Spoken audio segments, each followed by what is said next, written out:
आज हमारे बच्चे बेघर हो रहे हैं, हमारी माएँ रो रही हैं, हम लोग रो रहे हैं।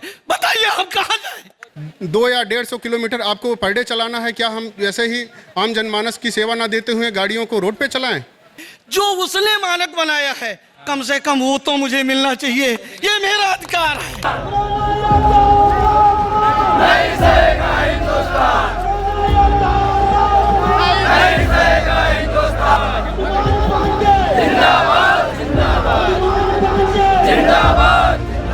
तो इस वीडियो में आप देखें एम्बुलेंस कर्मी पिछले कई दिनों से धरनारत हैं।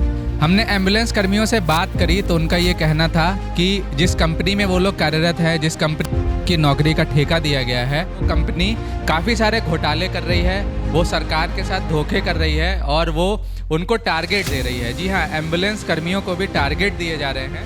एम्बुलेंस कर्मचारियों के पास इतनी ताकत है, हमारे साथियों के पास इतनी ताकत है। साथियों अपनी ताकत दिखा दीजिए यार, आप ताकत दिखाने का समय है साथियों। साथियों छोड़ना है, ताकत के साथ में एक नारा लगाएंगे, भारत माता की जय, भारत माता की जय। तो आगे आने वाले वीडियो में देखें आखिर क्या है इन एम्बुलेंस कर्मियों की मांग।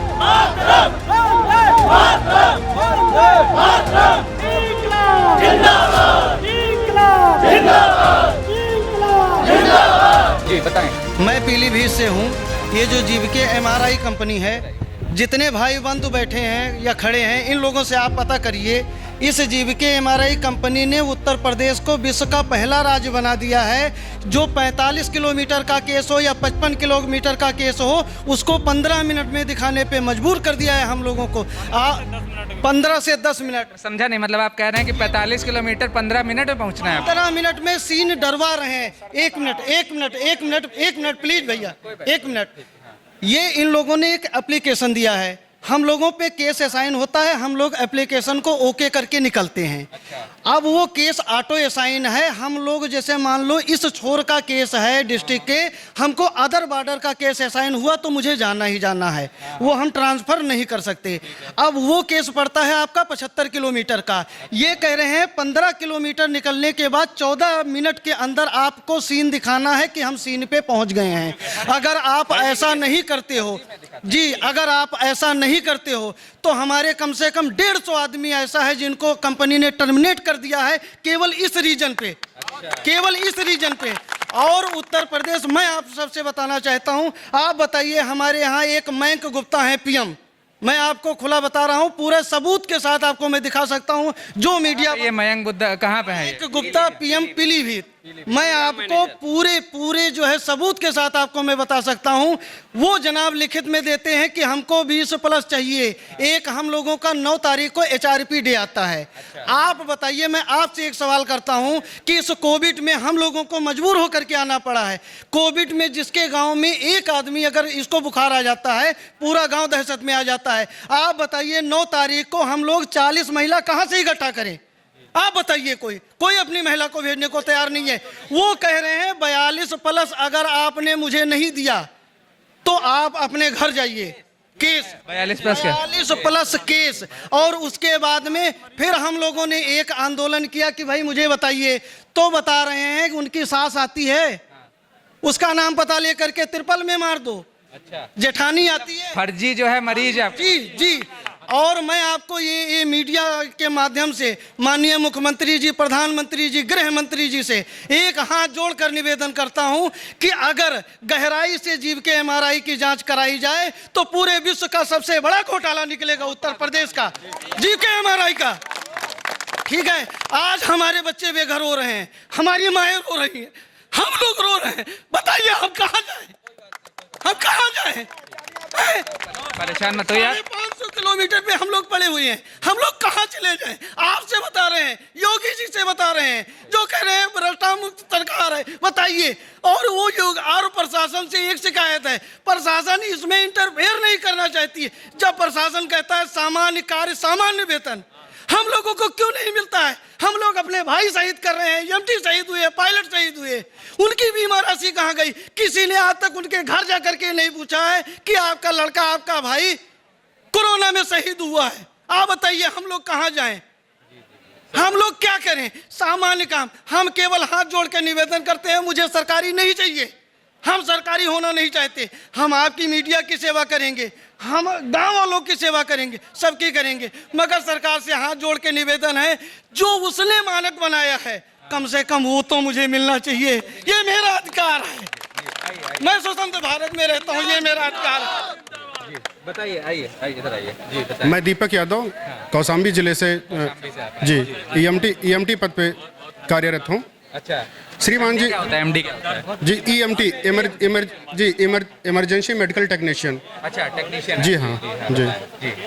ऐसे में पेशेंट को कोई भी असुविधा होती है, इन कैजुअलिटी, तो वो सारी सुविधाएं हम प्रोवाइड करते हैं जब तक कि वो हॉस्पिटल नहीं पहुंच जाता है। मतलब जैसे कोई पेशेंट है, वो एम्बुलेंस के अंदर आप रहते हैं, अगर कोई पेशेंट सीरियस है तो आप उसको एक तरह से फर्स्ट एड देते हैं जब तक वो हॉस्पिटल। फर्स्ट एड देते हुए हम उसको हॉस्पिटल तक शिफ्ट करते हैं और उसको बेहतर से बेहतर सुविधा प्रदान करने के लिए वहाँ के जो है संबंधित स्टाफ को हम बोलते हैं। ठीक है। अब ये बताएं, क्या आप लोग का क्या जो प्रमुख मांग है वो क्या है, और आप लोग क्यों यहाँ पे धरनारत हैं? सर, हम धरनारत इसलिए हैं कि हमारी जो है कोई भी मांग, जो भी हमारी मांगे, मैनिफेस्टो हमारा बनाया गया था हमारी प्रदेश कमेटी के द्वारा, हमारी जिला कमेटी के द्वारा, वह कुछ भी पूरा नहीं हुआ। तो ऐसे में हम कैसे दो तीन मांगे हमें बताइए, क्या पूरा नहीं हुआ? जी, पहले तो एक्सप्लॉयटेशन जो हमारा हो रहा था, हमारा कौन कर रहा था एक्सप्लॉयटेशन? ऐसे होता है श्रीमान जी कि हम जनता की सेवा करते हैं। ठीक है। जो भी केस आता है वो लखनऊ से आता है। ठीक है, लखनऊ कोई पेशेंट एक कॉल करता है, कॉल के माध्यम से लखनऊ कॉल डाइवर्ट होती है, फिर हम लोगों के पास कॉल आती है। एज ईएमटी उस कॉल को अटेंड करता है। अटेंड करने के बाद हम पेशेंट तक पहुंचते हैं, पेशेंट को रिसीव करते हैं और उसे हॉस्पिटल प्रोवाइड करते हैं। ऐसे में जितनी कॉलें हमारे पास आएंगी उतने ही केस करने में हम सक्षम होते हैं। लेकिन हमारे जो है जीवीके के अधिकारियों के द्वारा एक टारगेट बेस्ड बना दिया गया है इसे। हाँ, अभी आपके ये साथी बता रहे थे कि टारगेट है 40 का टारगेट कुछ। हाँ। ये टारगेट जो दिया गया है, ऐसे में हम आम जनमानस की सेवा कैसे कर पाएंगे? अगर हम इसी तरह से गाड़ियों को बिजी रखेंगे तो हम आम जनमानस की सेवा कैसे कर पाएंगे? इस ये चीज़ बताइए, टारगेट देने की ये बात आ क्यों रही है? क्योंकि अगर मान लीजिए लोग बीमार पड़ रहे हैं, तो कोरोना काल था तो बहुत ज़्यादा एम्बुलेंस की डिमांड वैसे भी थी। अभी जबकि सेकेंड वेव चली गई तो थोड़ा सा कम हो गई, लेकिन क्या अभी इतने ज़्यादा केसेस नहीं आ रहे एम्बुलेंस के लिए कि टारगेट की बात आ रही है?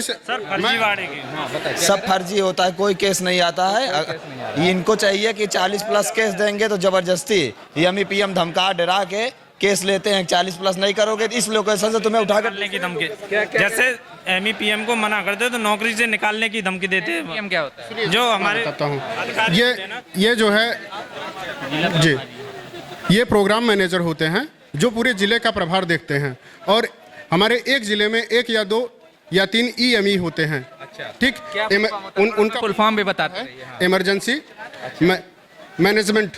अच्छा, ठीक है। वो इमरजेंसी में जितनी भी सर्विस प्रोवाइडर है, आप ऐसे समझ सकते हैं कि एज वो सारे लोग हम लोगों को कंडक्ट कर, मतलब हम लोगों का संचालन जो होता है उसका रख रखाव करते हैं। एक तरह के सुपरवाइजर टाइप के होते हैं, जो सुपरवाइजर काम करते हैं।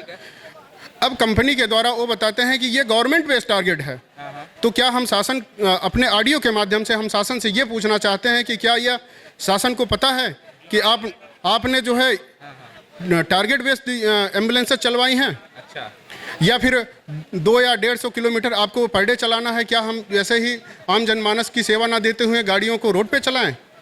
ये कहाँ का न्याय है? ये हमारा लोकतांत्रिक अधिकार है कि हम जो है सही कार्य करेंगे, उसके लिए हमको क्यों विवश किया जा रहा है? तो शासन की अनुशंसा जो है वो कंपनी से क्यों नहीं पूछ रही है? आज ही जो है एक न्यूज़ चैनल के माध्यम से हमारे जो है उत्तर प्रदेश के राज्य मंत्री का बयान आता है कि हमने तो ठेका जो है कंपनी को दे दिया है, कंपनी और बच्चे अपना समझे। तो गवर्नमेंट इसमें क्या मध्यस्थता नहीं करेगी? मैं आपको एक चीज़ और बताता हूँ, आपको एक चीज़ और नहीं पता है। कल ही हमारे जो स्वास्थ्य मंत्री, उनका बयान आया है कि हम चाबियाँ ले लेंगे इनसे और नए लोगों को भर्ती करेंगे। हाँ, तो इस बारे में ऐसे में हम ये कहना चाहते हैं कि जब कोविड-19 की पैंडेमिक चल रही थी, जिसमें लोग इतना हताहत हो रहे थे, परेशान हो रहे थे, ऐसे में हमारे सभी भाइयों ने लोगों से कंधा मिलाकर उस स्थिति से पार पाया। तो क्या हम पूछना चाहते हैं प्रशासन से कि क्या इसका औचित्य, इसका सिला हमको यही मिलेगा कि हमसे चाबियां छीन ली जाएंगी और हमको बेरोजगार कर दिया जाएगा। अच्छा, ठीक है।